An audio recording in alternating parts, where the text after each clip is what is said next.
over me. She's over me. She comes in with her hypnotic dance. She holds me here with only a glance. She's over me.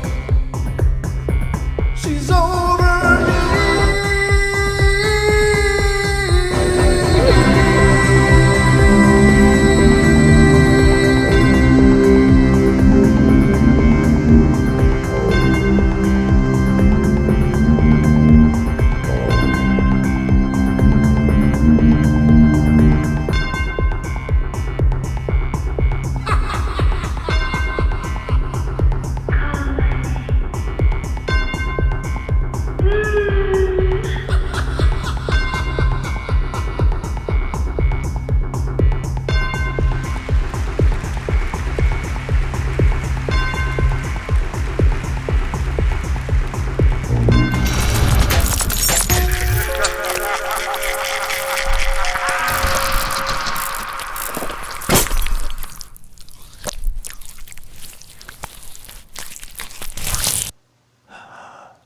All right, everybody, welcome to the Sunday edition of the Paranormal Portals. These are our night terrors.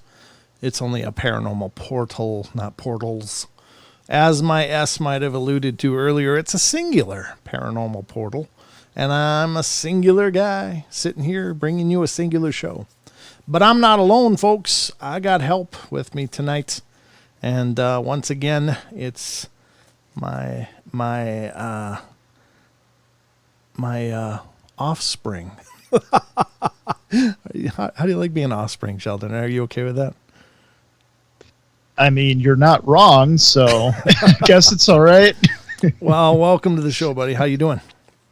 I am doing very well. I Good. hope everyone is doing well, and hope you are doing well. I am doing well, thank you, and I'm glad that you joined me. Of course, it's been a lot of fun doing these shows, and it was weird. Actually, last night was the first time I haven't had a co-host in a long time. Either Don's been here or you've been here for quite a while, and so I had to remember what it was like to just kind of wing it by myself. It went good. It was a good show and everything, but yeah, it's definitely a different animal when you're sitting here by yourself. Oh no, more work for you. All right. Well, thanks for joining us, Sheldon. Sorry you got to go. Yeah, I understand. No, it's fine. I can take it. I can take the ribbon too. I'm good with that. But no, it's good to have you here. And tonight, ladies and gentlemen, we're going to be doing Strange Phenomena, which is going to be hopefully a bunch of fun, and got some cool articles lined up. And then don't forget at the very end that we're going to have the trail cam terrors. This time it's not really a trail cam at all. It's kind of a big cam, but we'll get into that later. That it's some space stuff that I found, and actually it was inspired by Android Purity in our Discord chat. He was talking about something in the UFO section. I was like, that'd be kind of cool. So we're going to do that. We're going to do that at the tail end of the show. But don't forget, folks, if you want to call in and be a part of the discussion, you sure can be. And you can do that by dialing 720-923-0500. Again, 720-923-0500. The numbers are right above my head, right up there for those of you that are paying attention to your screen, right under the words Paranormal Portal. There's the call-in number, and hopefully you'll call in if you got something to share. Some kind of paranormal fun that you've experienced, or terror. Either one is good. But, yeah, we got a lot to get into. We're doing Strange Phenomena tonight because I had some weird, they're just kind of more, I guess, phenomena. And before the show, Sheldon's like, what does Strange Phenomena mean? And I guess it's the stuff that happens that's really hard to classify as one specific phenomena. It's just these weird, glitchy things. Like maybe the Bermuda Triangle would be a strange phenomena, or, any such event that, kind of defies. It's not really hauntings. It's not really cryptids. It may be, like missing 411 would be like a strange phenomena where people are disappearing. You don't know what's causing it, but people are just disappearing. So, certainly that would qualify, but that's kind of strange phenomena. It's just those things that don't really fit into one specific category, at least not very neatly. So we're going to get into that tonight. I hope you guys will enjoy that. I love talking about this stuff because, again, I love the idea that there is mystery in the world, that there's just so much we don't understand about the way our reality works. And I do think that that's the case. Like, I know a lot of people like to think that the paranormal and the supernatural are these situations where everything's just gone sideways. It's like, this isn't the world that I know, but I think it is. I think this is the world we know. And maybe there's some profound reason for this stuff to happen. Like maybe it reminds us. Maybe it keeps us searching, keeps us yearning and driving forward to find the answers. Like I think there is an imperative that has been a part of the human condition since the beginning, I'm sure, and that is to learn, to understand, to know, to discover, to explore. And I think this is certainly an entire realm of things that have yet to be fully explored, or at least explained. I know there's a lot of people exploring it all the time, but it's kind of the stuff that defies traditional explanation, but nonetheless, it's still happening. So I think this stuff is amazing, and I love talking about all of the paranormal, but the strange phenomena I think is really intriguing because it could mean any number of things. So that's going to be our journey tonight. Good to see all you guys piling in. Those of you that are here already, let's take a look and see who is here, shall we? So far, I got Android Purities here. Brooks is here. David Hedesheimer. Good to see you. That's a new name to me. I'm sorry if it's not actually new, but it's new to me. Welcome to the show. Glad you made it. Dream is here. Herman Vera is here. Kirk Robinson. Good to see you, Kirk. Good to see all of you. I don't mean to single out individuals. I love seeing all of you here. Somebody else just popped in. Oh, CD Squatcher is here. Excellent. Sure. Good to see you. Kirsten Lee is here. Nanette Caradero. Okay. Caradero is here. Hi, Nanette. Good to see you. Patrick McGuire. Rachel gets it right. Sheldon, you're here. Stephanie Vaughn is here. Tracy Gale. And Wolverine. And Ghost Magnet 81. Ghost Magnet popped in? Okay. Yeah. Excellent. And thank you all for being here and being a part of the journey, as always. I appreciate y'all being here. So if you have something paranormal and you're kind of freaked out about calling in, I know some people just don't like that do the public speaking at all. And that's okay because you don't have to. You can also email your stories if you'd rather do that. And if you got a bunch of stories or a bunch of experiences, get a hold of me and you could be a guest on the podcast as well. I just had a great discussion the other day with a woman named Kia, and she had some really cool experiences with the spirit realm, and we had a lot of wonderful conversation about it, and it was a lot of fun. So if you've got weirdness in your life, by all means, consider it. If you wouldn't mind being a guest on the podcast, email me at paranormalportalradio@gmail.com. So anyway, someone else, Asset, just came in. Good to see you, Asset. Wonderful. I just saw that one pop up. Portal Mom's here. Good. She's oh, James Omarab. Okay. Great to see you, James. Thanks for coming in. So that's everybody I see for now. I guess that's the laundry list at the top end of the show. So all I can tell you is I hope you're ready because it's time for bed.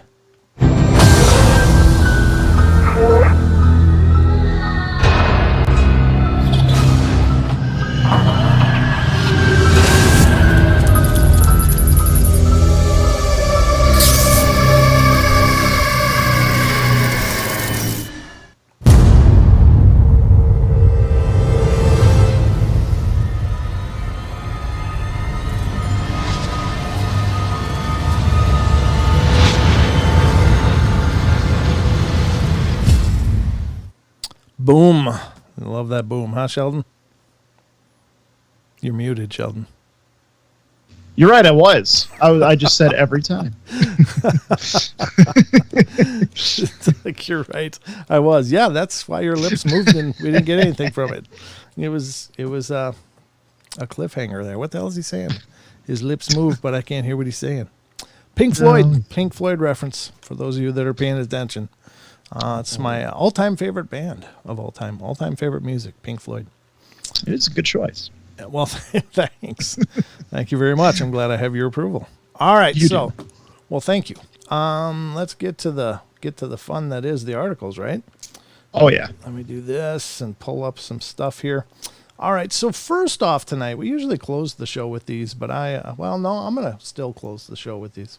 I wanted to get to some strangeness here. It's not a huge article. Well, no, it is. It's pretty good sized, actually. And it's coming from liveabout.com. And this is one that I really find fascinating, folks, because something happened in the ancient world where these people that were operating much more primitively than we are today were able to do extraordinary things, moving around and positioning, boulders or rocks that are just, tons and tons of weight. And how did they do it? Well, there's some legends that have come out of our ancient past about monks using horns and able to generate a sound that could make things move. And there's other references to potentially our ancient forebearers having the ability to influence matter in a way that's very foreign to us today. And so this is an article I found. I thought it'd be fun to discuss, and this is from liveabout.com. The Ancient Secrets of Levitation, a forgotten art used to build monuments.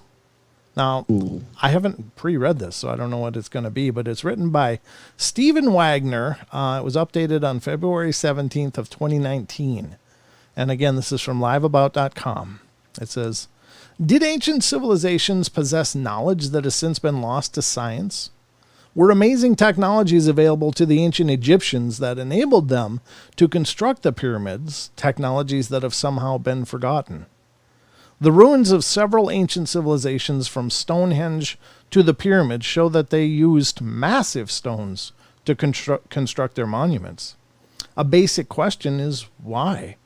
Why use stone pieces of such enormous size and weight when the same structures could have been constructed with more easily managed smaller blocks? Much like we use bricks and cinder blocks today. Could part of the answers be that the ancients had a method of lifting and moving these massive stones, some weighing several tons, that made the task as easy and manageable as lifting a 2-pound brick? The ancients, some researchers suggest, may have mastered the art of levitation through sonics or some other obscure method that allowed them to defy gravity and manipulate massive objects with ease. So first we're diving into the Egyptian pyramids. How the Great Pyramids of Egypt were built has been the subject of debate for millennia. The fact is, no one really knows for certain exactly how they were constructed. The current estimates of mainstream science contend that it took a workforce of 4,000 to 5,000 men 20 years to build the Great Pyramid using ropes, pulleys, ramps, ingenuity, and brute force. And that very well may have been the case, but there is an intriguing passage in a history text by the 10th century Arab historian Abul Hassan Ali al-Masudi, known as the Herodotus of the Arabs. Al-Masudi had traveled much of the known world in his day before settling in Egypt, and he had written 30-volume history of the world. He too was struck by the magnificence of the Egyptian pyramids, and wrote about how their great stone blocks were transported. First, he said, a magic papyrus, or paper, was placed under the stone to be moved. Then the stone was struck with a metal rod that caused the stone to levitate and move along a path paved with stones and fenced on either side by metal poles. The stone would travel along the path, wrote al-Masudi, for a distance of about 50 meters and then settle on the ground. The process would then be repeated until the builders had the stone where they wanted it. Considering that the pyramids were already thousands of years old when al-Masudi wrote this explanation, we have to wonder where he got his information. Was it part of an oral history that was passed down from generation to generation in Egypt? The unusual details of the story raise that possibility. Or was this just a fanciful story concocted by a talented writer who, like many who marvel at the pyramids today, concluded that there must have been some extraordinary magical forces employed to build such a magnificent structure. If we take the story at face value, what kind of levitation forces were involved? Did the striking of the rock create vibrations that resulted in sonic levitation? Or did the layout of stones and rods create a magnetic levitation? And if so, the science accounting for either scenario is unknown to us today. Astonishing megaliths. The Egyptian pyramids were not the only ancient structures constructed of huge blocks of stone. Far from it, great temples and monuments around the world contain some components of incredible size, yet little is known about their means of construction. The Temple of Jupiter at Baalbek, Lebanon, has a foundation that contains the 3 largest stone blocks ever used in a man-made structure. Each block is estimated to weigh as much as 1,000 tons. No super crane in existence today could lift one, yet they are positioned together with such precision that not even a needle could fit between them. Nearby is an even bigger stone, known as the Hajar el-Habla, a stone of the pregnant woman. It lies abandoned in its quarry, never used, but the giant rectangular block is the largest piece of stone ever cut by humans, weighing an incredible 1,200 tons. It is estimated that it would require the strength of 16,000 men to even budge it, and represents a formidable challenge to 20th century machines and technology. On an isolated plateau in the Tiahuanaco, Bolivia, I'm sure Tiahuanaco, I guess that's close, Bolivia, 13,000 feet above sea level, stands an impressive monument called Puerta del Sol, or Sun Gate. The elaborately carved gate weighs an estimated 10 tons, and how it arrived at its present location is a mystery. Nanmadol, sometimes called the Machu Picchu of the Pacific, is a great ruin on the island of Pohnpei, a capital of the Federated States of Micronesia. The lost city, constructed around 200 BC, is made up of hundreds of stacked stone logs, each about 18 feet long and several feet in diameter. The logs, stacked like cordwood, constitute walls that are 40 feet high and 18 feet thick. Each stone log is estimated to weigh about 2.5 tons. How they were moved and lifted into position is unknown. What was the secret these diverse and ancient cultures possessed to manipulate these great stone blocks? A massive supply of slave labor straining human muscle and ingenuity to their limits? Or was there another more mysterious way? It's remarkable that these cultures leave no record of how these structures were constructed. However, in almost every culture where megaliths exist, according to 432 Cosmic Key, a legend also exists that the huge stones were moved by acoustic means, either by the chanted spells of magicians, by song, or by striking a magic wand or rod to produce acoustic resonance, or by trumpets, gongs, lyres, cymbals, or whistles.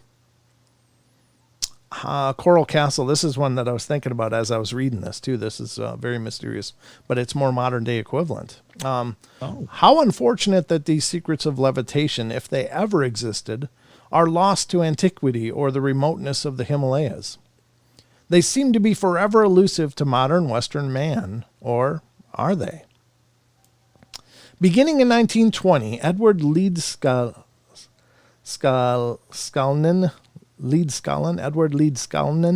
a 5-foot-tall, 100-pound a Latvian immigrant, began to build a remarkable structure in Homestead, Florida. Over a 20-year period, Leedskalnin single-handedly builds a home he originally called Rock Gate Park, but has since been named Coral Castle. Working in secret, often at night, Leedskalnin was somehow able to quarry, fashion, transport and constructed the impressive edifices and sculptures of his unique home from large blocks of heavy coral rock. It's estimated that 1,000 tons of coral rock were used in the construction of the walls and towers, and an additional 100 tons of it were carved into furniture and art objects. An obelisk he raised weighs 28 tons. The wall surrounding Coral Castle stands 8 feet tall and consists of large blocks, each weighing several tons. Large stone crescents are perched atop 20 feet high walls. A 9-ton swinging gate that moves at the touch of a finger guards the eastern wall. The largest rock on the property weighs an estimated 35 tons. Some stones are twice the weight of the largest blocks in the Great Pyramid at Giza. All this he did alone and without heavy machinery. No one ever witnessed to how Leedskalnin was able to move and lift such enormous objects, although it is claimed that some spying teenagers saw him float coral blocks through the air like hydrogen balloons. Leedskalnin was highly secretive about his methods, saying only at one point, "I have discovered the secrets of the pyramids. I have found out how the Egyptians and the ancient builders in Peru, Yucatan, and Asia, with only primitive tools, raised and set in place blocks of stone weighing many tons." If Leedskalnin had indeed rediscovered the ancient secrets of levitation, he took them with him to his grave. That's pretty interesting. I think we should probably find some pictures of Coral Castle. Well, yeah, even the blocks too, to show the scale of even the pyramids, just those blocks. Yeah, so these are maybe small to many of you there, but you can see. I guess this is not a bad representation of it, but looking at the size of these coral blocks, I mean, it is very, very impressive. Where's a good example? Maybe this one. You see the size of them, and he did it all by himself, this 5 foot, 100-pound man, or 100 and some pound man. So how he pulled that off, I don't know. Obviously, it wasn't through his brute force. What if, Rachel says, what if it wasn't secret technology for the Coral Castle, but the good folk who helped him? If it was at night, they might have come out to help him for their own purposes. Yeah, that's a good point. Could it have been people?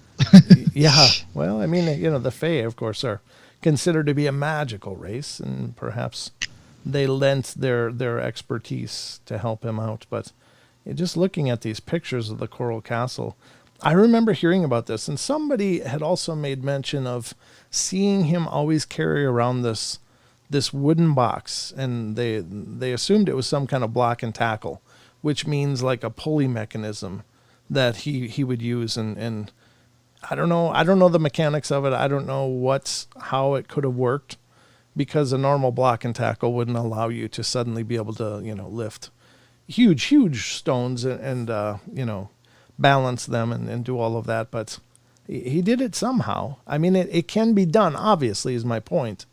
But how? I don't know. But it really is a modern equivalent.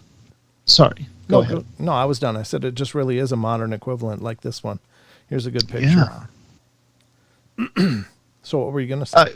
Android Purity actually had a good point. What if these blocks weren't these? Well, actually, never mind. Well, he was saying that he said not on his moving them on his own, mind blowing, but is also carving them fast enough overnight for people saw. So I mean, what if they're carved? Like some of these, not all of them. Like sure, obviously that block that's on top of that other block, but they were certainly quarried. Like the half moon, the crescent moon shapes had to have been quarried, I'm sure. Right. Right. So he would have had to have shaped them as well. I don't know where this all came from. I don't think it was just on his property, but it's pretty impressive. Wherever it came from. I don't know, but it's kind of the modern equivalent to this. So one guy was able to accomplish all this. So there is a means that this can happen. And unless he was some kind of super powered telekinetic, psychokinetic dude. There is a mechanical means to make this happen. Now, I talked about it at the beginning. There's apparently legends from the Himalayas of monks using these extraordinarily large size horns at specific pitches. Each horn had a specific pitch, and they would blow them and could then maneuver rocks like they would levitate, they would float. This is coming out of these temples that were constructed.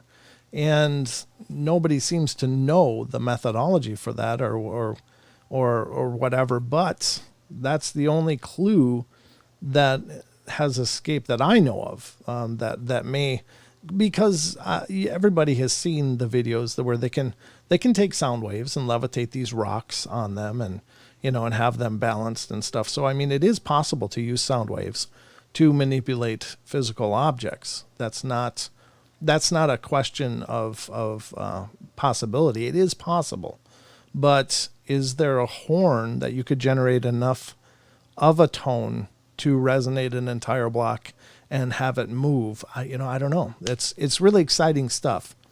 I will tell you that when I was young, when I was 15, I read this book called Seth Speaks. It was allegedly a channeled book by a woman named Jane Roberts, and she apparently channeled this entity known as Seth. And he talks about this ancient race of people. That this is all channeled discussion. So I mean, you got to get your head around that first. If you're not a believer in that stuff, this is going to sound way out there. But Seth talks about these ancient peoples that lived in the Pyrenees, in I think that's Spain, in the mountains of Spain, and they were tunneling and had these elaborate tunnels within these mountains, and the mystery of how they did it. How did they form these elaborate tunnels and dealing with hard stone like that? And he said in this channeled book when I was 15 that it was done through sound, and that we would come to understand the use of sound to manipulate physical objects and to do all kinds of things. Now, I will say that there is some precedent in the ancient world that some people have suggested that the ancients also had a method to basically liquefy rock, shape it, and then make it reharden again. I don't know. Again, this is all really foreign kind of thinking with our Western set of sensibilities, but these ideas are out there. Is there anything to that? I don't know. Maybe, because there is a precedent for it. Again, from the monks using horns to do this, and then also that reference from Seth Speaks of sound, and of course seeing modern experiments levitating rocks using a specific sound wave on a panel. And of course everybody sees those where they take the fine sand or water and they put it on an acoustic plate, and once the tone happens, it creates this elaborate shape. The sound does. It creates these really cool, almost kaleidoscopic designs with the debris on the sound plate. And so, I don't know. It seems to me that sound is much more powerful than we think. It's just hard to imagine. The thing I'm most intrigued about that article is when they're talking about how they moved the large rocks the large cubes for the pyramids.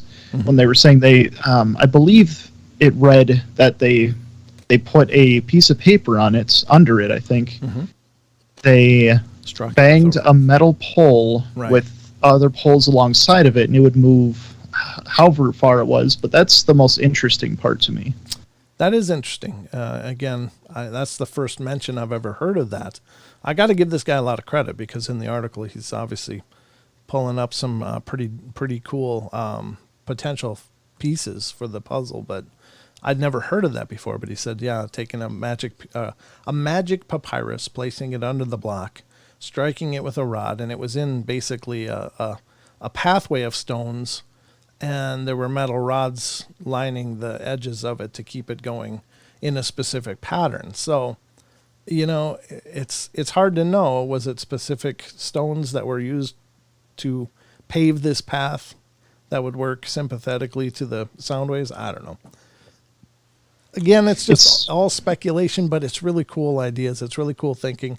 And again, it's the idea that our ancient forebears really were not primitive. They just had a different kind of technology.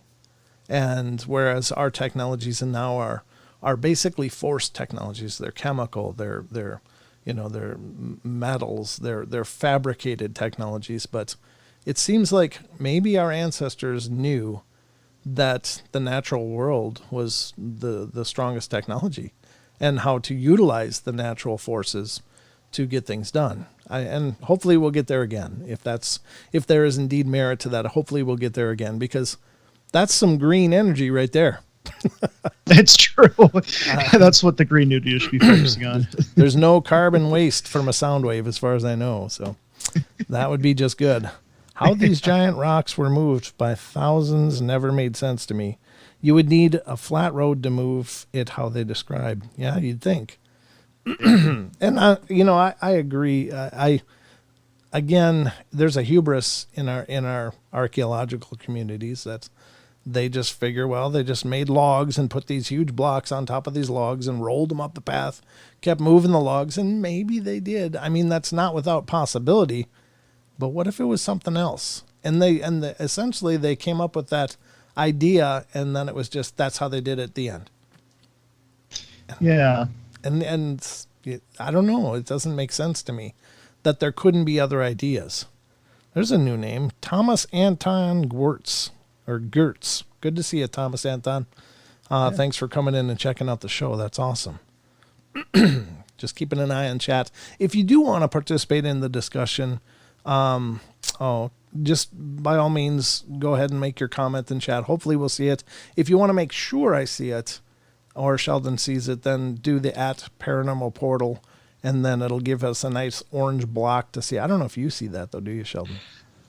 I mean, I do. I think the problem that's happening is it should be @Paranormal Portal, all one word, and I think people are putting spaces in. But if it's all one word, I think then it will highlight orange. Well, Android did it, and it's all orange for me. Okay, I don't see that then. Yeah, okay. So there is a space. But Rachel says, sound is frequency. Isn't it said, if you can find the frequency a material vibrates at, it can be destroyed. If a frequency can be adjusted, can textures of material be altered, softened? Yeah, I mean, that's one of those ideas from the ancient world, is that maybe they could liquefy the rock or make it more of a fluid, and then they would just make the rock fluid and have these, like it'll look like these, the old gold mining sluices moving the liquid rock up to there and then just hardening it in blocks and lifting it up. I don't know. I'm just saying, who knows? But these are all ideas. But I don't think it's wise to just discard anything, because we just don't know. There's so much we don't know, and there's so much we can learn. And again, I think our hubris gets in the way of that, because, wow, that doesn't make sense. Okay, well, then we don't progress. I think we can learn a lot from our ancient forebears. I think that they did have things more figured out than we give them credit for. And at any rate, they managed to survive in a world that was much more harsh than the one that we know today. Ours is harsh because of us, but that's true. Theirs was harsh because they were trying to scratch survival out of the untamed world. So got to give them a lot of credit. Paranormal Portal, maybe some lava tubes aren't lava tubes. Ooh, there you go. That's a cool idea. Maybe those were channels to get that. I mean, lava is, of course, a liquid rock in some regards. The pumice can harden. But anyway, just some great thoughts. I wanted to cover that with you guys because I think that stuff is so interesting. And I think to just discard it it seems to discard possibilities really limits us. I think you have to be willing to at least explore possibilities. And whether or not they turn out to be possible or not, I guess, maybe time will tell. But for now, it's maybe some of these things will be the greatest discoveries of our modern age. Cold stares. If you can liquefy rock, wouldn't it be easier to just mold it into a form? Yeah. Well, that's kind of what some of these people were implying, is that when looking at some of those rocks that were created with such precision that you can't even slide a piece of paper between the two rocks, they're just with laser precision. The idea was that maybe they could make them soft, press them into place, and then harden them. I don't know. But you're right. Correct me if I'm wrong. Isn't there? I heard this years ago, but isn't it? There's a theory out there that the aliens helped build pyramids. Oh yeah, the ancient astronaut theories are Yeah. you'll see it all the time on Ancient Aliens, but they helped, allegedly may have helped, according to that program, with like Puma Punka and other ancient sites. Of course, the pyramids comes up. There's a lot of people that believe the pyramids were not just elaborate burial tombs, that they were actually used to generate electricity. And there's engineers that have come to that conclusion on their own, that this seems to be a design that was meant to channel water in from the then Nile, which was not as distant as it is now, and to create electricity from that water that was coming into it through whatever mechanical means I don't really understand. But maybe. The coral to build the castle was on the property. Okay. I didn't know that, CD Squatcher. Cool. So I guess it was on the property. South Florida is built on the ancient ocean and is coral. Okay. Great information. Thank you for putting that out there. He was a mason, and some of the pieces have a hole where he might have used rods to move the larger stone. I've been to Coral Castle and Peru. Very cool.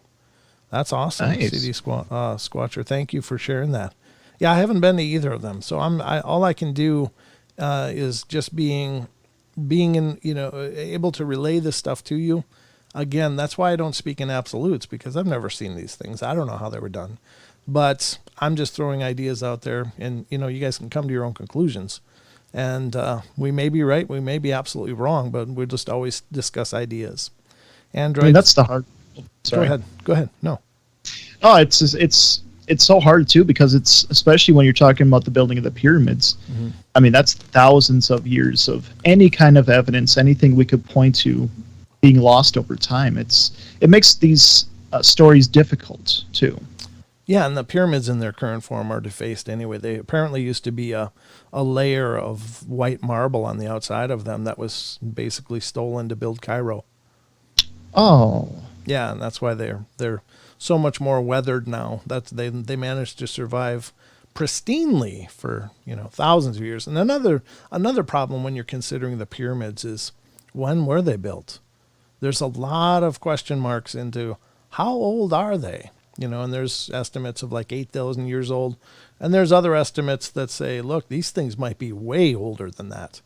And so it's hard to know exactly when they were built. But I will tell you that, and I learned this from Don, but he said that the Sphinx actually shows flood damage. So whenever they were built, that wasn't a desert. It was apparently a very, very lush area that experienced flooding. So I'm sorry, what's the Sphinx? the Sphinx is the looks like it was a lion, but it's got a pharaoh's head on it. This big, Oh, right. that big structure. And Yeah. so there's actually evidence on the Sphinx that perhaps it has flood damage, water damage from flooding. And that doesn't make sense in the modern layout of Egypt. So how old is that stuff? Well, we just don't know. That's all I'm going to say, because I really don't know. And I don't know enough about the claims to even probably do them justice of how old it is. What claims do the modern archaeologists use versus some of this alternative archaeology? I don't know. But it wouldn't surprise me much that they were much, much older, because there's many that believe that they were built long before the quote-unquote Egyptians arrived there. And the reason that I've heard is that it's clear that they continued to try to erect these pyramids but never succeeded in the precision or the perfection that the original pyramids were built. So Okay, that makes when you said that they've been weathered now, that makes more sense. Like when you were saying that it was such precision and all that, I was thinking they seem really weathered though. But that, I mean, with the marble, I guess layer preserving it, that makes sense. Yeah. Yeah, it would. Brooks says back in the days of Noah. Yeah, maybe. And when were those days exactly? It's hard to tell. I've heard that the mastodons or mammoths were around at that time. The pyramids or Sphinx was new. Yeah, I think that could be possible. And that's certainly, if they were able to utilize that strength, it might make moving those blocks seem much more manageable by just mechanical means. So hard to say, though. Again, a lot of speculation. Herman brought up a good point, too. The Great Flood? I mean, yeah, the Great Flood. I mean, that could even be more evidence that event, in some form, took place. Yeah, and Dream says at least 12,000 years old. Yeah, could be. It could be much older than that. Yeah, much, much older. I got you beat. Oh, been to Earth, Texas. Okay, sorry. Ruger says, I lived in Rome, Illinois. Oh, and have been to Paris, Texas. Well, you got me beat. I've never been to either of those. I've been to the UK, though. That was a good time. But that's our first strange phenomena tonight. And again, I love these discussions because, it's great to throw around ideas and hear what you guys think. And that's what I love about this show is I'm not here coming to you guys as I'm the one that knows and you should tune in and hear what I have to say. I bring ideas in and I learn a lot from you guys out there with your comments and your participations. Like I don't pretend to be expert on anything, but I find your inputs really is amazing. So thank you to all of you who are chatting and contributing. And again, this isn't about trying to convince anybody of anything. Anything is possible as long as you have an open mind. You're absolutely right, Kirk. I believe you. I believe exactly that. And certainly, I believe we manifest our reality, right? So if we manifest our reality, how profound could that meaning be? So anyway, I've been to Nowhere, Oklahoma.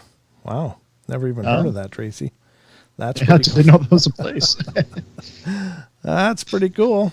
But anyway, let's continue on in our journey through the paranormal portal strange phenomena tonight as we go through the night terrors. Oops, I just minimized all that. This is what I want right here. Okay, let me close the pictures of the Coral Castle. Again, I think that's amazing. I wish somebody would have known how he did it, though.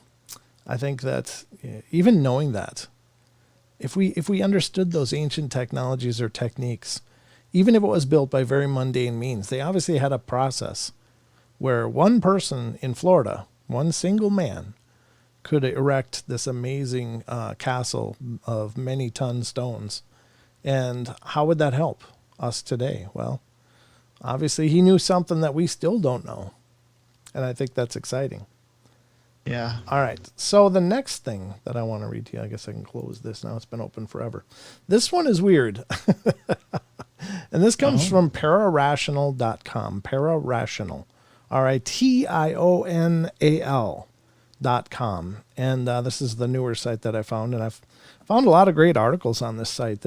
I don't know if it's even updated anymore. It looks like a very old site, but it's still active. It's still out there. So somebody's still paying the bill, and God bless you for that, because this is some great information. I'm glad it didn't just go into the abyss of forgotten web pages.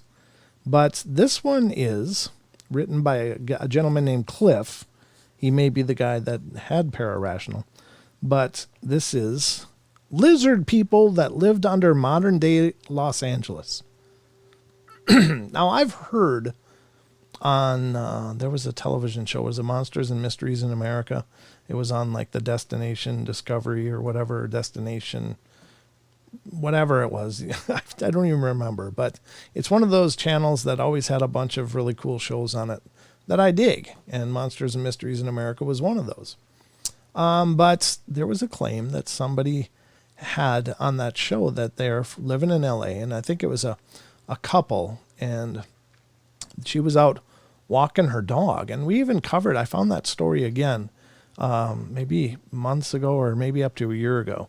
And I was so happy to have found the story because, I don't have access to those old episodes anymore to remember all of the details. But basically she's out walking her dog. She hears this weird like hissing sound, turns and sees these small 3 or 4 foot lizard people.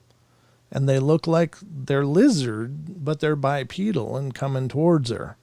And she's all freaked out and screams and ends up grabbing the dog and jumps into the bed of a truck or a car and is sitting there as these things are circling around this car. I assume, I'm making a huge assumption, that they were after the dog, But she's in this car and she's screaming, and her boyfriend, who's their apartment or condo or whatever, was right near there, and he heard her screaming and came out with a bat, saw these lizard people and started, charging and yelling, and then they dispersed, and I guess they kind of ducked down and disappeared into this area, and they saw them walking under the sewer grate as they were standing up above, or he saw that they were walking under the sewer grate, apparently going back underground. So there's long been legends of lizard-like people or lizard cryptids in the LA region. I don't know. Again, I don't live there, never seen them myself, but that's a claim. So let's check out this article and see what Cliff dug up on it.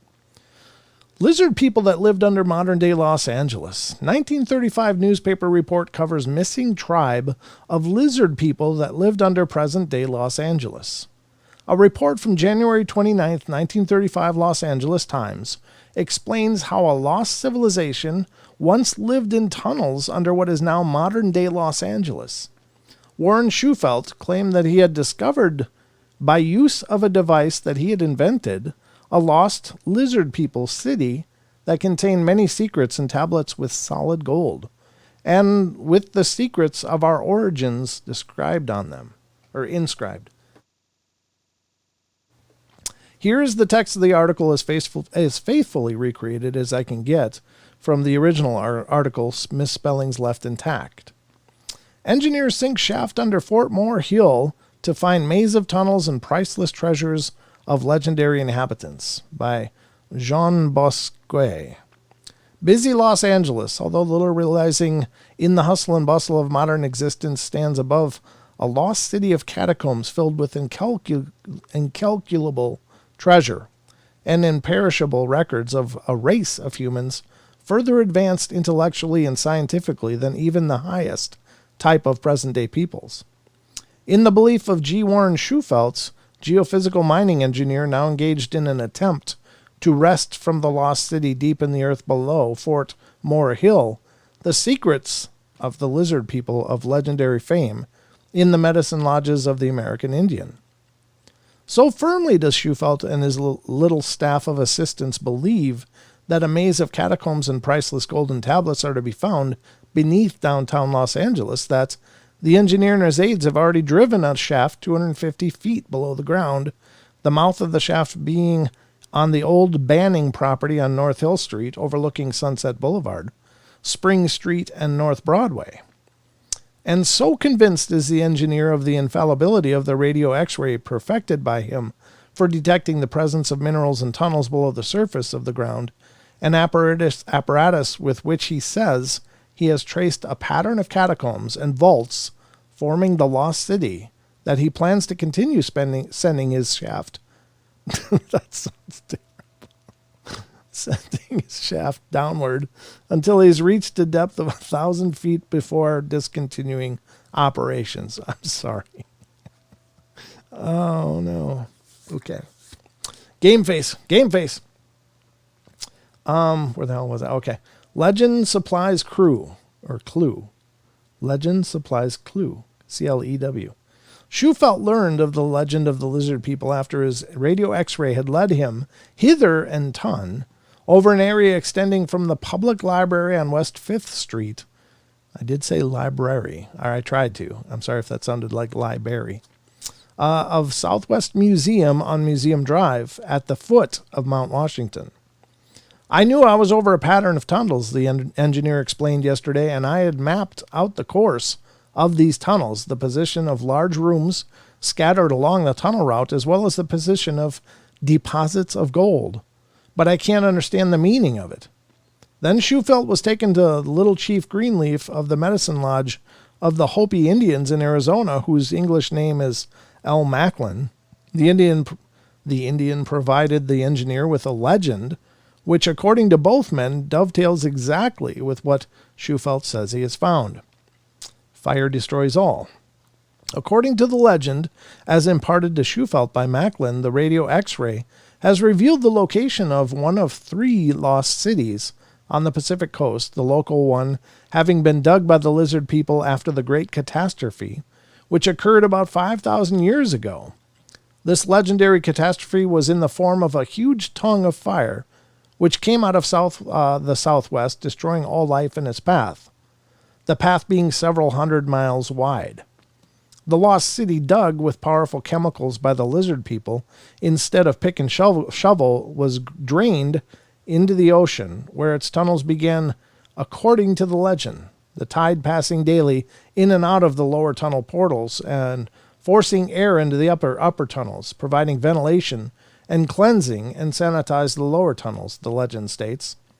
Large rooms in the domes of the hills above the city of Labyrinths housed 1,000 families in the manner of tall buildings and imperishable food supplies of the herb variety, which are stored in the catacombs to provide sustenance for the lizard fold for the great lengths of time as the next fire swept over the earth. City laid out like lizard. The lizard people, the legend has it, regarded the lizard as the symbol of long life. Their city is laid out like a lizard, according to the legend, its tail to the southwest, far below 5th and Hope Streets, its head to the northeast, at Lookout and Marta Streets. The city's key room is situated directly under South Broadway, near 2nd Street, according to Shufelt and the legend.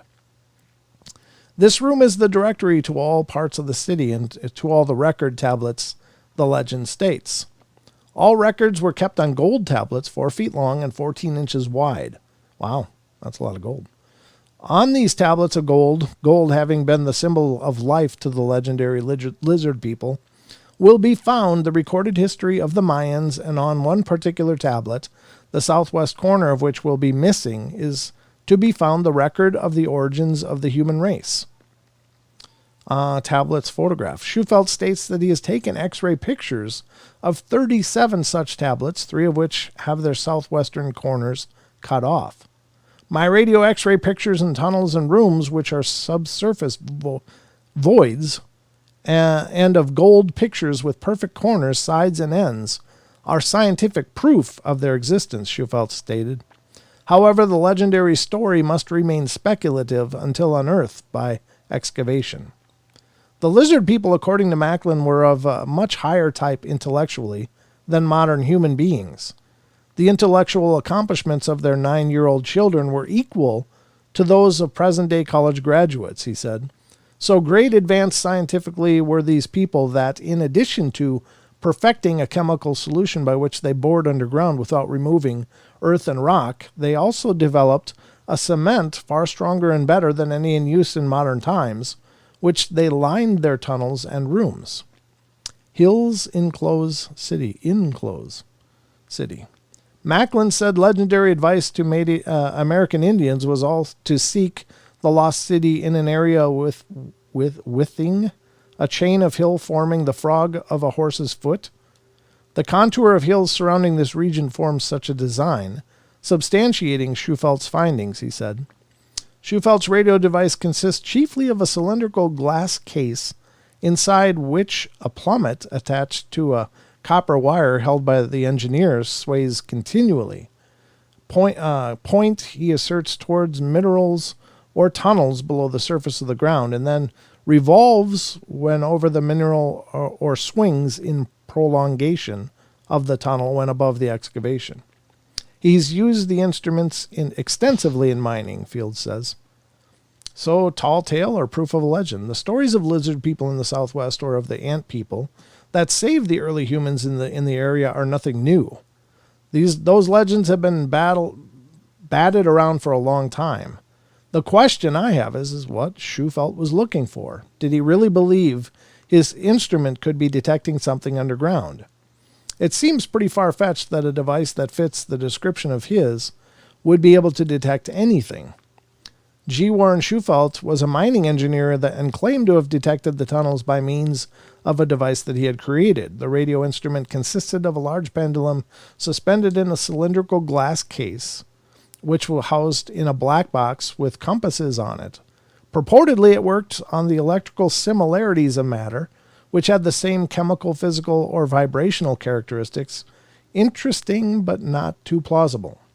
In theory, the pendulum would trace a line from a broken vein of ore to the rest of the vein. He claimed that this would work on any material, including human hair, and that it could track objects for miles. He never did reveal what was in the box, but said that by tuning into the specific frequency of any matter, he could locate it. It was in his surveying of the area that he had mysterious readings of underground passages and rooms, which he subsequently mapped. Seems pretty fantastical to me. The site ageoftruth.dk has a great breakdown on the story and points this fact out.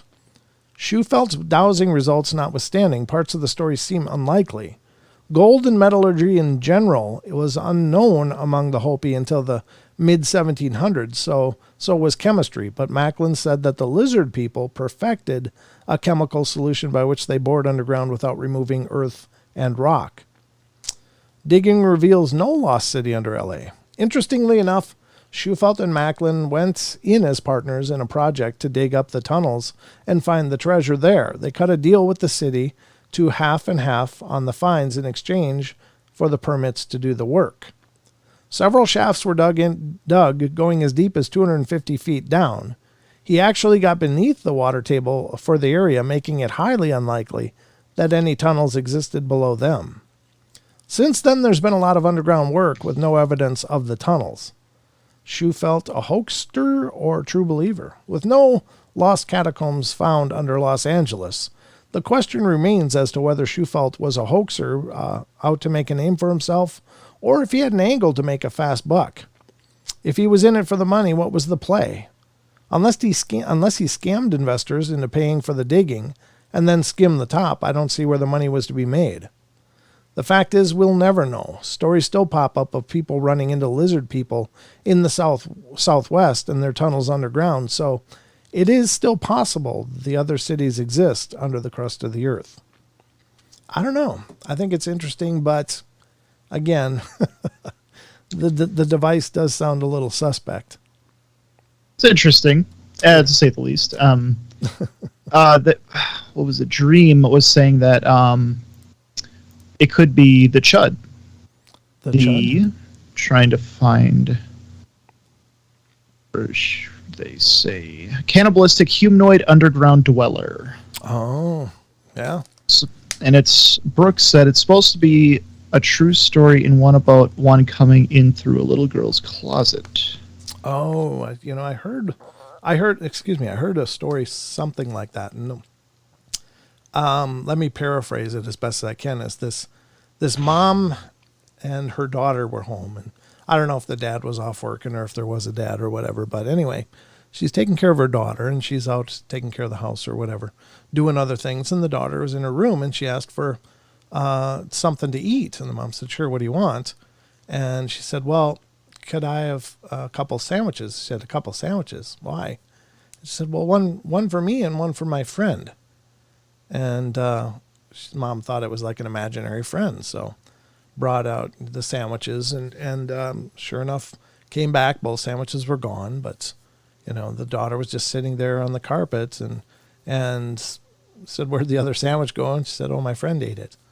And so this went on for a while. The daughter kept requesting like more food and kept talking about her friend.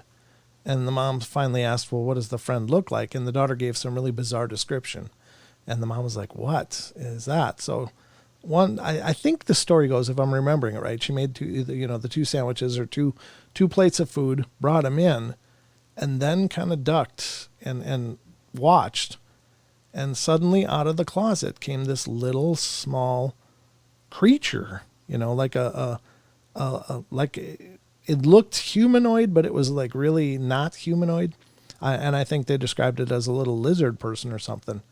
And the mom was like, "Oh my God," and grabbed her daughter, screamed, and apparently the lizard thing ran back in the closet and was gone or never seen again. But it's just like, oh my God, Jeez. Yeah. And I'm probably butchering the hell out of that story, so forgive me, but I just, I got all these bits and pieces running through my head from years of digging into this stuff. But it's just one of those stories that makes you go, oh, she said, yeah, that's the story.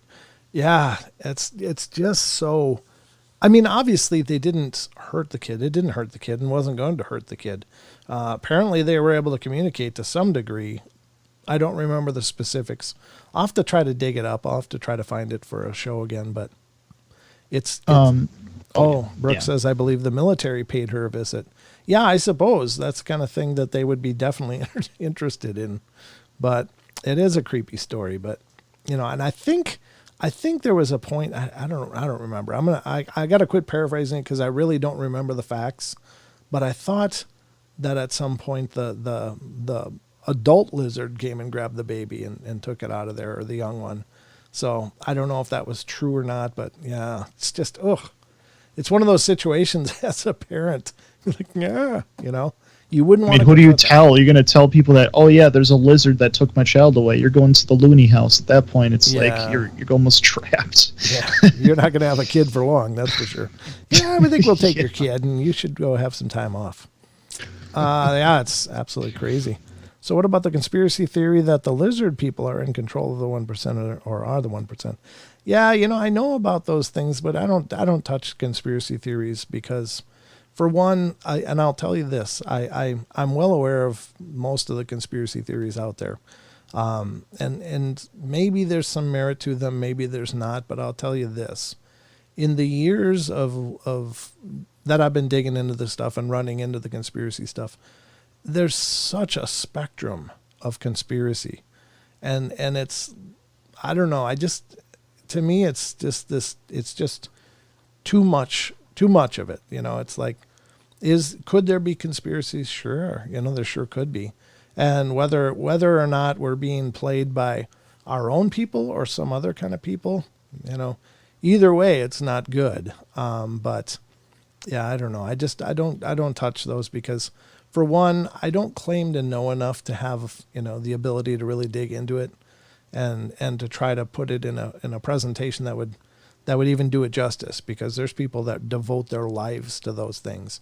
They research, they do, they dig under every stone and they find some very interesting things. Is it possible? Like, everything is possible in my opinion. Maybe there is some otherworldly intelligence, or maybe they've always been here. These other things have always been here. Maybe they're not from another world. Maybe they're just from here, but, grew a different way or developed differently. And maybe they're really in control. I don't know. But, at the end of the day, this is enough. The stuff we do discuss is enough of the weirdness for me without diving into the other stuff that I don't know what to do with it. Is it possible? Sure. Everything's possible, but I'm not going to go that direction. But I don't disagree with you. I'll just say this. I don't disagree with that's a possibility. I can't get into it. I just don't know enough. The creature could hide inside a partly hollowed out teddy bear sitting in the dark, far corner of the closet. Yeah. I mean, I don't remember how big the creature was supposed to be. It was very small, as I understand, but even smaller than the child. But apparently there was a communication going on there because it knew to show up and get some food and stuff. So yeah, even if it was just nonverbal, I mean, there was some form. Yeah, there's some form. Maybe it's telepathy or something. Who knows? But at any rate, very, very strange stuff. But that's what we love here on the Portal. That's right. Discussion in the mystery. Okay, so this is where I go. Well, do we cover one more, or do we go right to the trail cam terrors? I leave that to you, good sir. Well, how's your energy level? You good? I mean, I'm good. Okay. Yeah. Do you guys want us to do one more thing? Leave One it more to story? Chat will tell us. Trail cam. Oh, G says trail cam. She wants to get right to the end. Hey, wait a minute. I was offering to continue the show a little longer. One more. Okay. Yes, please. Okay. All right. I'm wondering where they came up with the idea of lizards. If they don't exist, it's a reach to say lizards. I don't necessarily believe the conspiracy, but was wondering. Yeah, I don't know. I mean, well, again, there's been these legends of lizard people, the Hopi Indians. I don't know if I like that term, Indians, but the Native Americans do have legends of these lizard people from in the earth coming and save them from a deluge. I hadn't heard of this version from a fire. I had heard it was a deluge, but brought them into the earth to save them.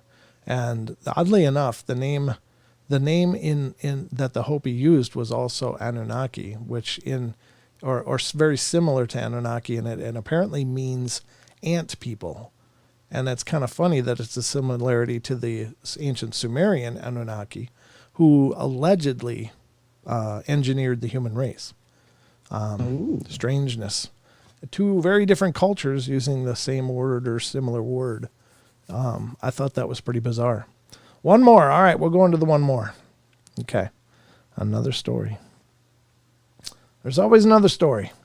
And always one more. Okay, so but anyway, that was a good article from Pararational again. It's a site I just discovered. I hope they're still doing it because I like this guy's work. I think he's doing great things. But here's the story, ladies and gentlemen.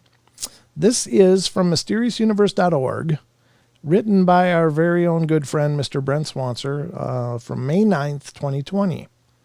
And speaking of conspiracies, I will read his work.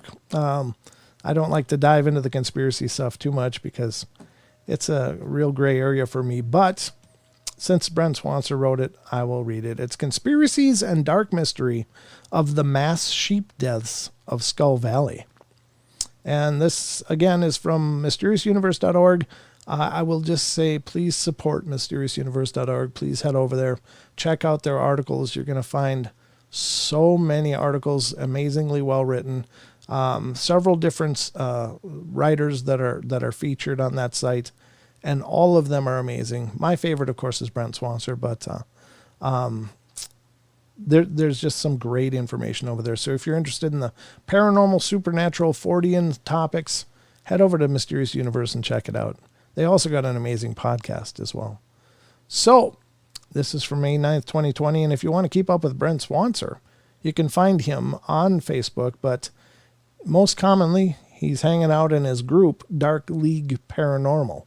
Again, Dark League Paranormal. So get involved there. You can hang out with the guy. He's a wonderful guy. Wonderful. And I'll say, as long as we're talking about Facebook, make sure to become, like the Paranormal Portal Radio Facebook page. It's Paranormal Portal Radio. Make sure it's Paranormal Portal Radio, because there's some other paranormal portals out there that are not me. And you'll know the Paranormal Portal Radio site because it's got a screenshot of the beginning animation that I use launching every show right here on YouTube. And so follow us there, Paranormal Portal Radio on Facebook, and also follow the Paranormal Portal fans page. And that's facebook.com/groups/portal peeps, I think is the portal peeps. So that's a wonderful group in there, and there's a lot of people joining, and there's some great people are linking some great articles and stuff over there. So check it out. Okay, let's get to this article.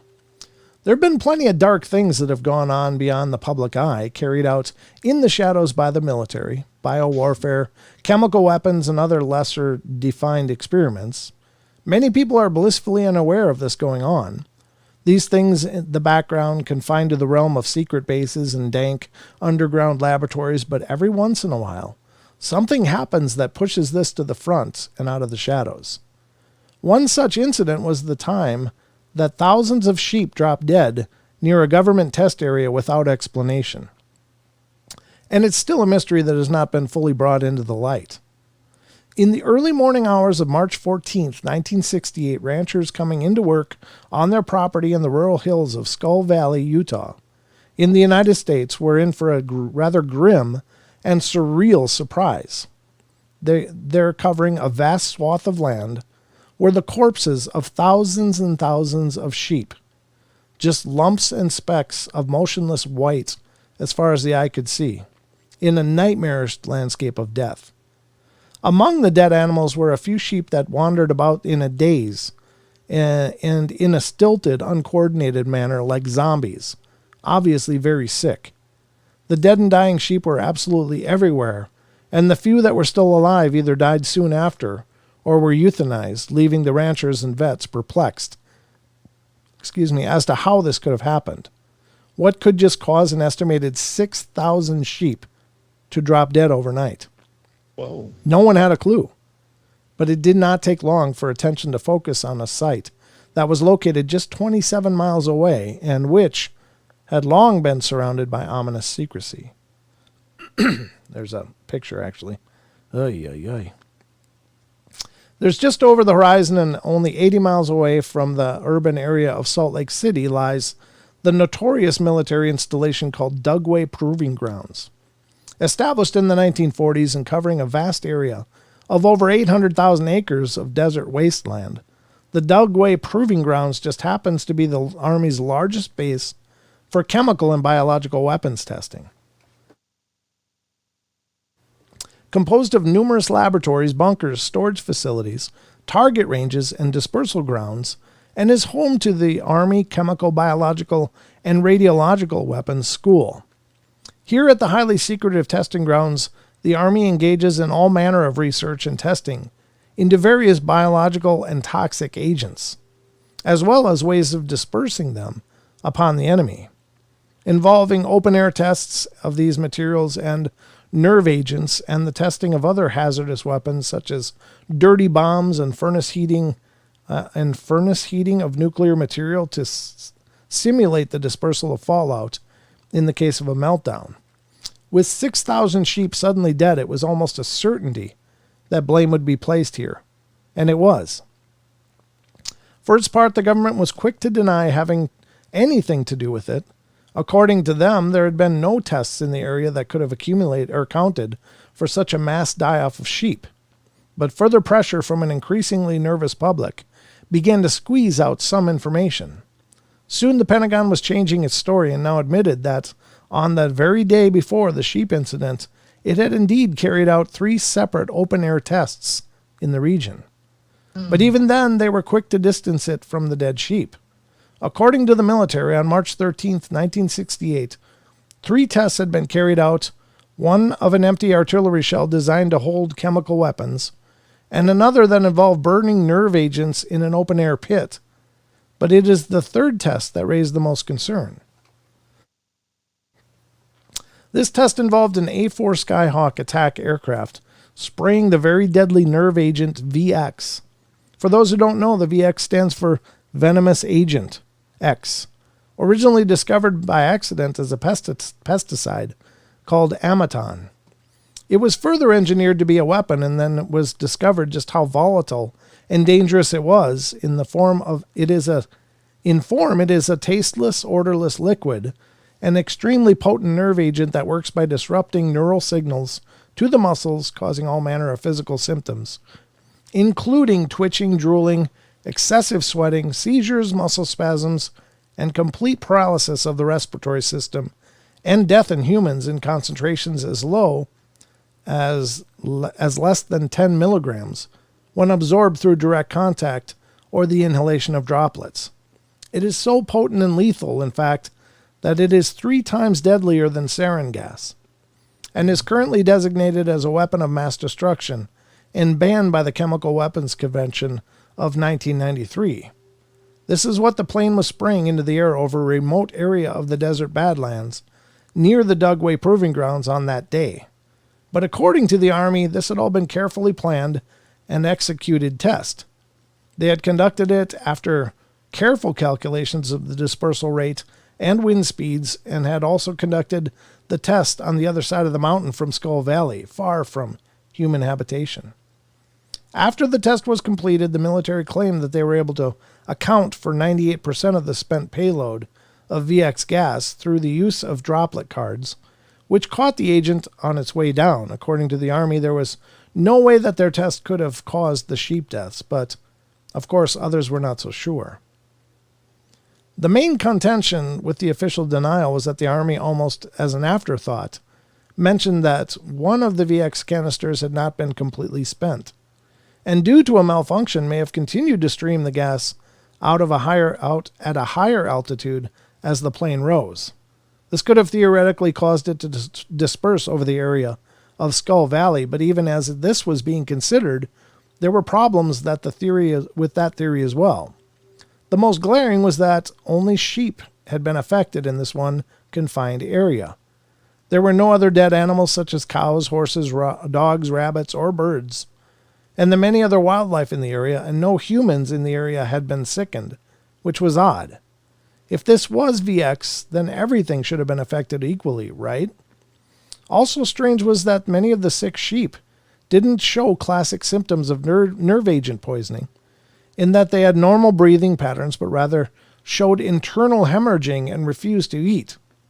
Indeed, when some of the Dugway scientists actually tried to recreate the poisoning using VX gas on sheep to recreate the incident, the animals had wildly different symptoms. Nevertheless, veterinarians claimed that traces of VX gas had indeed been found in the tissue of the dead animals. And the National Communicable Disease Center in Atlanta found evidence of the deadly gas in the water and soil of the area. So, what is going on here? The military never did release a full report to the public, although it did agree to pay out a large sum of money to the ranchers that had been affected, for many an admission of guilt. Despite denials that they were to blame, the incident was largely viewed as the fault of the Dugway Proving Grounds and led to much debate on the use and testing of chemical warfare agents, many of which, in the case of this facility, were defying the rules set out in 1925 Geneva Protocol, which the U.S. had never signed. This had largely gone under the radar of the average American citizen up to that point, but was thrust right into the spotlight with the Skull Valley sheep incident. And it ignited a firestorm of debate on the issue. Indeed, many policies were changed in response, and it helped propel President Richard Nixon's decision to ban all open-air chemical weapon testing in 1969. Luckily for the Dugway Proving Grounds, considering that the Army was a major employer in the region, there did not seem to be much local interest by the populace in demanding an in-depth, long-term investigation, and the incident was amazingly sort of swept under the carpet. Even in 1998, when new declassified information was provided giving basically documented admission that the incident was caused by the nerve agent, as well as evidence that some ranchers and their families had actually shown symptoms of low-level exposure, the Army was trying to distance itself from the whole affair, and indeed, they have right up to the present officially refused to take responsibility for the Skull Valley incident and continue to deny fault. Excuse me. There are plenty who agree that it seems odd that a cloud of VX gas should find its way over a mountain to affect one small area 30 miles away and kill only sheep in Skull Valley and nowhere else. It is so strange, in fact, that alternative theories have been proposed over the years, such as that this was some other agent or that it was the ranchers themselves using an illegal organophosphate chemical herbicide that had unintended effects, but it is also opaque and murky, that we will probably never know exactly what happened here. What killed those sheep on that day? Was the government hiding? And what other things are going on like this that we don't even know about? The mystery remains. That's curious. Wow, very creepy, though, right? Yeah, that is. I think that's really... I mean, it sounds like that... I mean, they took no official I didn't want to say credit. They didn't take the Army didn't take the blame for it, but that declassified evidence shows that apparently that they had that chemical X or whatever it's called in the tissues. So X. Wasn't that the Powerpuff Girls? Chemical X. What? They said Chemical X. Isn't that the Powerpuff Girls? Oh my God, you're right. Actually, that's how they got so strong. They were not testing that. No, they got poisoned. I don't know. It's very weird that it only killed the sheep, but it wouldn't surprise me a whole bunch. I know there was some kind of weird testing cases that came up where allegedly the military was actually testing agents on the population of America in specific places. They would spray stuff out there and see what happened. It's like, oh my God, what kind of insanity is this? Yeah. Apparently it's proven like that. It's no question that this kind of stuff really happens. So why only the sheep? I don't know, but man, that's the weird part too. It's only the sheep, right? I don't know. There's a lot of questions there. I mean, it's not your run of the mill, oops, some sprayed over there. There's a lot of dead sheep. It's like all the sheep and nothing else.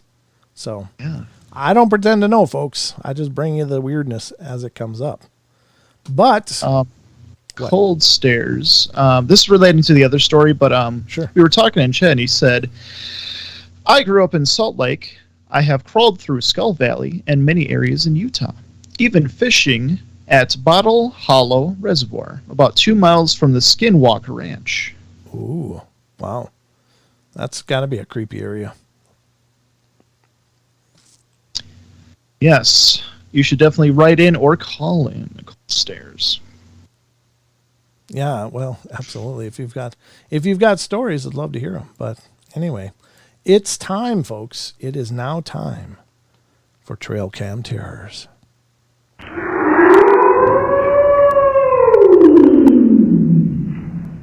All right, folks, it's time for the last segment of our show tonight, and this is the Trail Cam Terrors. And oftentimes we feature personal cameras that have captured something, whether it's a trail cam or whether it's a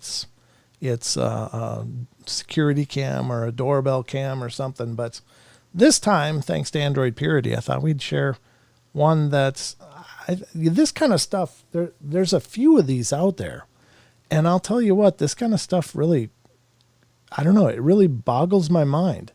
And this, of course, what I'm referring to, I can't say of course, but this is what I'm referring to is the capturing of these alleged huge craft, enormous craft by the sun. And by enormous, I'm talking bigger than planets in many cases. There's many videos out there, but I'm just going to show you one of them today. And this is called UFO Leaves the Sun. And where am I finding this from? I got to look at the site. It's from Mike Yotu, and he's a YouTube channel. Mike Yotu, Y-O-T-U.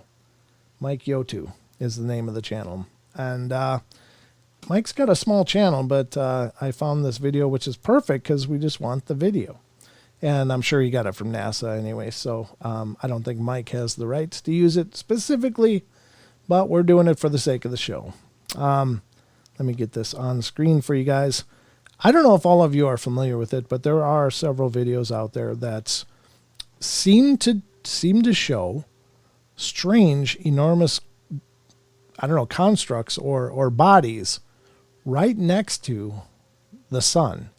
And many of these are so big that they would dwarf even the Earth. Now, some people are speculating that's where the aliens power up. Maybe they power up from suns. I don't know. I guess it's possible. There's no way to know how they power those enormous craft if they indeed exist. But I imagine a sun would have enough energy to do it. But let's take a look at this video. It's only 6 seconds long, and we'll show it a few times here so you guys can see it. But they shot a lot of movies throughout that area. Oh, Cold Stairs is still talking about it.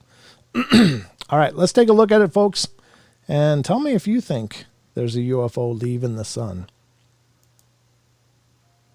And it's right over here.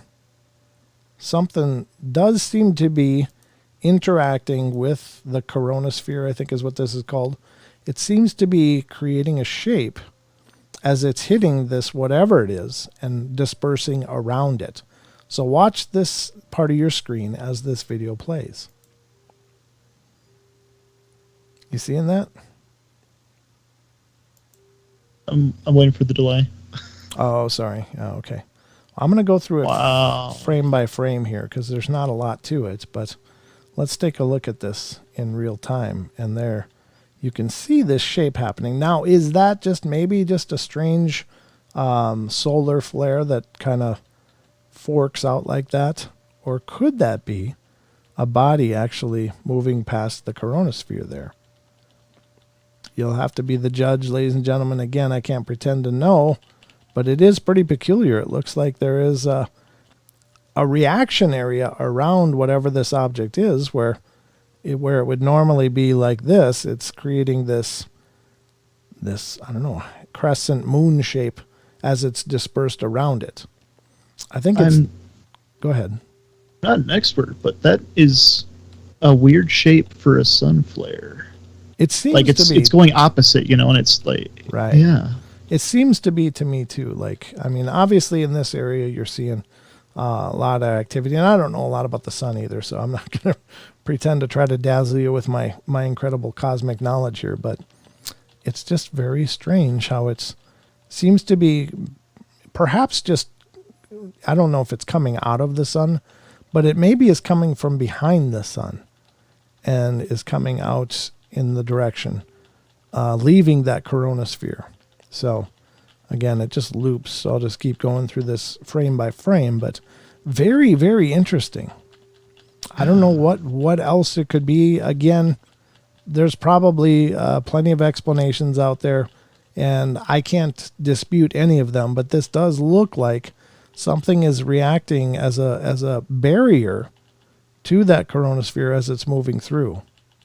So, and I hope that is called the coronosphere. So I don't know what it's actually called, but I think it's pretty interesting all the same. So I don't know, you be the judge, but folks, I'm telling you, if this is indeed an object, this is so far bigger than the Earth.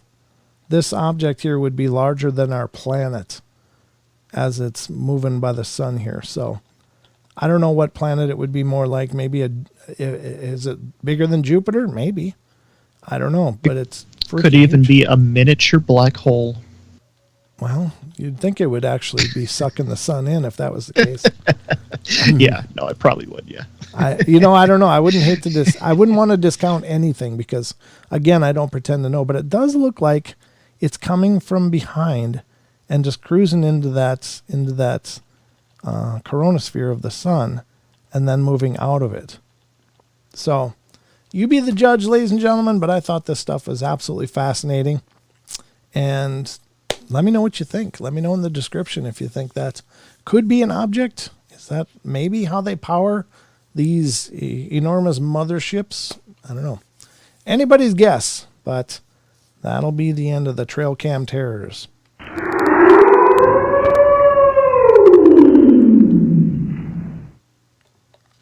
All right, folks, let me minimize this and get it off the screen so we can look at Sheldon one more time. All right. We can see on the screen now, it says, heat can spiral as it rises, like those fire tornadoes. So maybe it's just physics. Yeah, it could very well be. Yeah. I'm not for sure claiming that it's anything, of course, but it does look peculiar. It does look like it's something traveling around, like from the backside, like it's coming around this way. And it's so close, it's actually interfering with that. I don't know, is that again, coronosphere, I'm guessing, and then coming out of it. So could that, if it was, would that make sense that maybe that's how they power these things? Maybe. Just saying. Just some thoughts, folks. But I thought it'd be good to chew on, give you guys something to think about until the next time, which will be Wednesday. Now remember, on Wednesday's show, we're welcoming Todd Neese to the show. Todd Neese is he's a Bigfoot researcher, lecturer. He's been on many of the TV shows talking about his work in documenting the Sasquatch phenomena. And I will tell you a little bit about him here. He is, I think he's been doing this for like 20 years, but he's the founder and president of the American Primate Conservancy. He's been on Unsolved Mysteries, History Channel, Discovery Channel. He's been doing the circuit there, but he's a nice guy. And Don and I got a chance to meet Todd a couple of times, once at Medellin Falls at the conference there, and then once again, he was over at Squatch Fest. So he's agreed to come on the show and talk to all of you. So I hope you guys will tune in for that on Wednesday night, right here at 7 p.m. Pacific time. So whatever that means to your time zone, of course, keep marking the calendar of these shows when they come up. But yeah, this will be a good one. So I hope you guys enjoy it, and we'll see how it goes, right? All right, ladies and gentlemen. Oh, Sheldon, anything in closing? Absolutely. If you want to stay more connected to the Paranormal Portal and all of its wonderful inhabitants that live here with us in our hearts, you can pause for dramatic. There we go. Join us in our Discord. There's a link right in the chat. You can click and join. And we have lots of awesome discussions there. All of our different categories. So come on and join if you'd like. Absolutely. We'd love to see you join us over there. And we'll be hanging out over there in the Discord. So if any of you guys are in and wanting to chat a little bit, we'll stick around for a bit and do some chatting. So come hang out with us after the show. Again, on the Discord link that Sheldon just posted in the chat. We'd love to have you join our community and be a part of the fun. Fun. We put the we put the FU in fun. Sorry. Thank you. Oh man. Thank you. I see. It's gonna be a long night. Well, it's just me being stupid. I can only throw those out once in a while, but thank you all for joining us, everybody. We love you guys. Of course, we'll be back on Wednesday night again. Todd needs to be joining us. Sheldon, you're coming on Thursday again? Yeah, absolutely. Okay, so Sheldon will be joining me on Thursday. So, ladies and gentlemen, that'll be the show for tonight. Remember, we love you all. Be good, be kind, be nice, take care of each other, help each other out. Find the magic in every day, and remember to laugh as much as you can. And talk to you all soon. Hang out in Discord right after the show. Good night, everybody. Good night.